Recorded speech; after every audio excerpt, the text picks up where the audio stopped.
مع السلامة في أماني شيخنا الله. Bismillahirrahmanirrahim. Assalamualaikum warahmatullahi wabarakatuh. Alhamdulillahirabbil alamin. Wassalatu wassalamu ala asyrafil anbiya'i wal mursalin wa ala alihi wa sahbihi ajmain. Amma ba'du. Sahabat channel berbagi ilmu yang dirahmati Allah.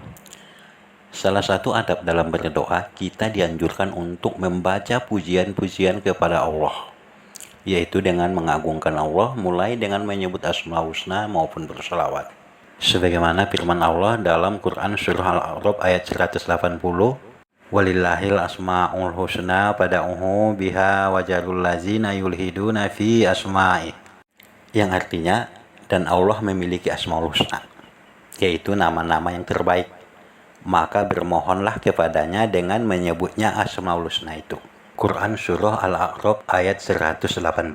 Dan Rasulullah juga bersabda, jika salah seorang dari kalian berdoa, hendaklah ia memulainya dengan mengucap hamdalah serta puji-puji kepada Allah, lalu bersolawat kepada Nabi. Barulah setelah itu ia berdoa meminta apa yang ia inginkan. Hadis riwayat Abu Daud. Allah memiliki nama yang paling agung, yang jika diucapkan maka doa akan dikabulkan. Nabi SAW menyebutnya sebagai Ismullah Al-A'zam, yaitu nama Allah yang paling agung.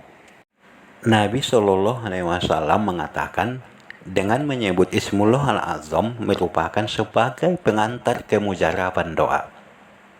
Dengan menyebut nama itu, doa dan permohonan hamba menjadi lebih berpeluang untuk dikabulkan. Sebenarnya apa bacaan daripada Ismullah Al-A'zam itu? Dalam sebuah riwayat, yaitu dari Ibnu Abbas radhiyallahu an, disebutkan bahwa Nabi SAW membaca doa yaitu ketika mengalami kesusahan yang sangat berat. La ilaha illallahul azimul halim, la ilaha illallahu rabbul arsyil karim, la ilaha illallahu rabbus samawati wa rabbul arsyil azim. Yang artinya, tiada Tuhan selain Allah yang maha agung, maha lembut. Tiada Tuhan selain Allah pemilik arsy yang maha mulia. Tiada Tuhan selain Allah pemilik seluruh langit dan arsy yang agung. Nah, itulah doa yang dibaca oleh Rasulullah ketika beliau mengalami kesusahan yang amat berat, di mana doa tersebut dipercayai sebagai salah satu Ismullah Al-A'zam, yaitu nama Allah yang paling agung. Di dalam riwayat yang lain, ketika Nabi SAW sedang duduk-duduk bersama Anas bin Malik dan para sahabat-sahabat lain, kemudian Nabi mendengar ada seseorang berdoa. Kemudian Nabi berkata kepada para sahabat-sahabatnya, kalian tahu dia berdoa dengan apa? Kemudian para sahabat menjawab, hanya Allah dan Rasulnya lah yang lebih tahu, wahai Rasulullah. Lalu Rasulullah berkata, demi jiwaku yang berada di genggamannya, sungguh dia telah berdoa kepada Allah dengan namanya yang paling agung, yaitu Ismullah Al-A'zam. Jika hamba berdoa dengan Ismullah Al-A'zam, Allah niscaya mengabulkannya. Jika Allah diminta, dia niscaya akan memberikannya. Adapun bacaan doa yang didengar oleh Rasulullah dari seseorang tersebut, yaitu Allahumma inni as'aluka bi anna lakal hamdu la ilaha illa antal mannan badi'us samawati wal ard ya zal jalali wal ikram ya hayyu ya qayyum, yang artinya, ya Allah, sungguh aku bermohon kepada Engkau, tiada Tuhan kecuali dirimu, wahai yang maha mencurahkan nikmat, pencipta seluruh langit dan bumi, wahai pemilik kebesaran dan kemuliaan, yang maha hidup, maha mengurusi alam semesta, aku bermohon kepadamu.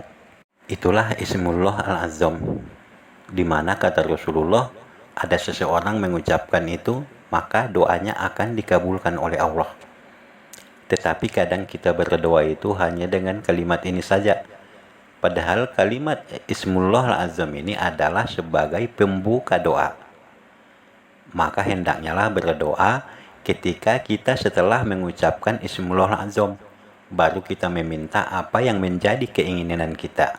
Selain daripada hadis yang dua tadi, masih banyak hadis-hadis yang menjelaskan tentang Ismullahul Azam, yaitu sesungguhnya pada dua ayat ini Allahu la ilaha illa huwal hayyul qayyum dan ayat Alif Lam Mim Allahu la ilaha illa huwal hayyul qayyum terdapat Ismullah Al-Azam.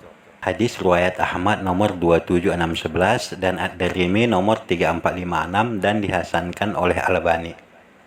Kemudian hadis yang keempat yaitu dari Umamah radhiyallahu anhu, beliau menyatakan Ismullah Al-Azam, apabila orang berdoa dengan menyebut namanya itu, maka doanya akan dikabulkan. Ada 3 surat, yaitu Al-Baqarah, Ali Imran, dan Toha. Hadis riwayat Ibnu Majah nomor 3988 dan disahihkan oleh Albani. Kemudian Abu Abdurrahman Al-Qasim mengatakan, aku pun mencarinya dalam Al-Quran. Ternyata ada di surah Al-Baqarah, yaitu di awal ayat kursi.